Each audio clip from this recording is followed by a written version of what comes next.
Hello friends, ఎలా ఉన్నారు? ఎలాంటి ఆలస్యం చేయకుండా మన అమరావతి కథలోనే కథల ప్రవాహంలో ఈరోజు మన 34వ కథని మొదలు పెట్టేసుకుందాం. కథ పేరు నాన్న నది. కథ ఇలా మొదలవుతుంది. సీతయ్య నాన్న పోయాడు. సీతయ్య పసివాడేం కాదు. 35 ఏళ్ల వయసులో నలుగురు పిల్లల్ని కన్న సీతయ్యకి నాన్న పోగానే దుఃఖం ముంచుకొచ్చింది. చంటి పిల్లాడిలా భళ్ళు భళ్ళున ఏడ్చాడు.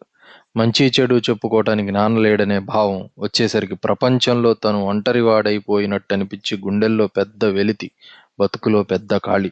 నాన్న లేడు. నిన్న ఉన్న నాన్న ఇవాళ లేడు. పొద్దున్నే స్నానం చేసి ఉతికిన దోవతి కట్టుకొని వరండాలో స్తంభానికి ఆనుకొని నిత్యమూ పారాయణ చేసుకునే నాన్న లేడు. తను బయటికెళ్తూ బజారుకి వెళ్ళొస్తా నాన్న అని చెప్పటానికి నాన్న లేడు. వరండాలో స్తంభం బోసిపోయి దిగాలుగా ఉంది. ఎప్పటి నాన్న? చిన్నప్పుడు 3 ఏళ్ల వయసులో నాన్న వెల్లకి తెలా పడుకొని తన్ని గుండెల మీద నుంచో పెట్టుకొని తన చిట్టి చేతులు అందిపుచ్చుకొని తారంగం తారంగం తాండవ కృష్ణ తారంగం అని తన చేత అనిపిస్తూ తను నాన్న గుండెల మీద చిందులు తొక్కుతుంటే సంబరం పడిపోయి మళ్ళీ మళ్ళీ గుండెల మీద తొక్కించుకుంటూ ఆనందంలో కావిలించుకుంటూ ముద్దులు పెట్టిన నాన్న మరి లేడు. కొంచెం పెద్దయ్యాక తనతో కృష్ణకి స్నానానికి తీసుకొచ్చి ఒడ్డునే కూర్చోబెట్టి ఒళ్ళు రుద్ది నీళ్లు పోసిన నాన్న లేడు. తను ఈత కొడతానని పట్టుబడితే నీళ్లలోకి దింపి నడుం పట్టుకున్న మొలతాడు చేత పట్టుకున్న తను తపతపా చేతులతో నీళ్లతో బాదుతుంటే ఈతలు నేర్పించిన నాన్న లేడు. ఆ పైన తెప్ప కొయ్య మీద నాన్న ఈదుతుంటే ఆ కొయ్య మీద తనూ పడుకొని కృష్ణ మధ్యలోకి వెళ్ళేవాడు.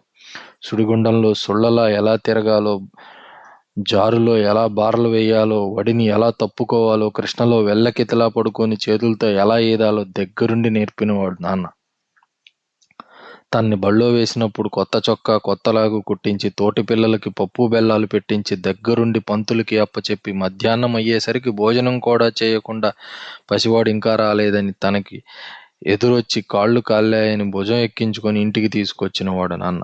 రాత్రిళ్ళు పక్కలో పడుకోబెట్టుకొని బళ్ళో ఏం చెప్పారో తన చేత చెప్పించుకొని పద్యాలు మళ్ళీ మళ్ళీ పాడించుకొని చిచ్చి కొట్టి నిద్రలేపుచ్చేవాడు. తను ఎదిగాక పొలాలు చూపించి దుక్కి దున్నటం నేర్పి నాట్లు వేయించి వ్యవసాయం అప్పగించి ఏం పర్వాలేదు అన్నీ మావాడు చూసుకుంటాడోయ్ అని గర్వంగా ఊరంతా తిరిగి చెప్పుకునేవాడు. పెత్తనం అంతా కొడుక్కి అప్పగించిన సీతయ్య నాన్న ముందు పసివాడే.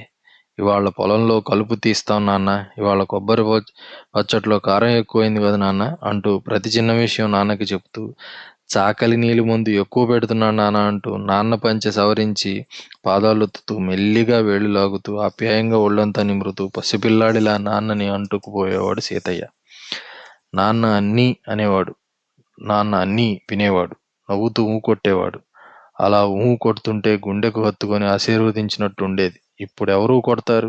ఇప్పుడెవరు తల నిమురుతారు? చుట్టాలెవరో అంటున్నారు. ఆయనకేమండి?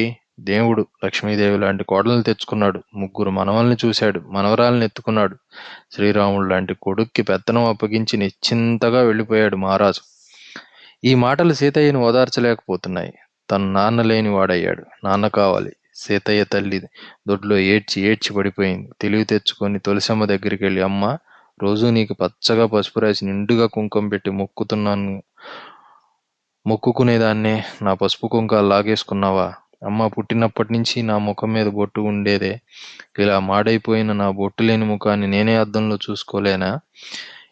ఇంక నలుగురికి ఎలా చూపిస్తాను అంటూ తులసమ్మ గట్టు మీద పడిపోయింది. సీతయ్య పిచ్చి చూపులు చూస్తున్నాడు. నాన్న కోసం ఇల్లంతా వెతుక్కుంటూ ఉన్నాడు. సీతయ్య నలుగురు పిల్లల్ని ఎవరో సముదాయిస్తున్నారు. సీతయ్యకి నాన్న లేకపోతే ఉన్నట్టుండి వయసు వచ్చి పెద్దవాడై ముసలితనం వచ్చినట్లయింది. చుట్టాలెవరో పోయిన వాళ్ళు అదృష్టవంతులు కానివ్వండి, పనులున్నాయి అని తొందర పెట్టారు. నాన్న అంత్యక్రియలు పూర్తి చేసి కృష్ణకి స్నానానికి వచ్చాడు సీతయ్య. అదే కృష్ణ నాన్న స్నానాలు చేయించిన కృష్ణ, నాన్న ఈతలు కొట్టించిన కృష్ణ, నాన్న మునకలు వేయించిన కృష్ణ. జన్మంతా నీళ్లు తాగినా నాన్న వెళ్ళిపోయాడమ్మా. నేను నీ నీళ్లే తాగి బతుకుతున్నానమ్మా.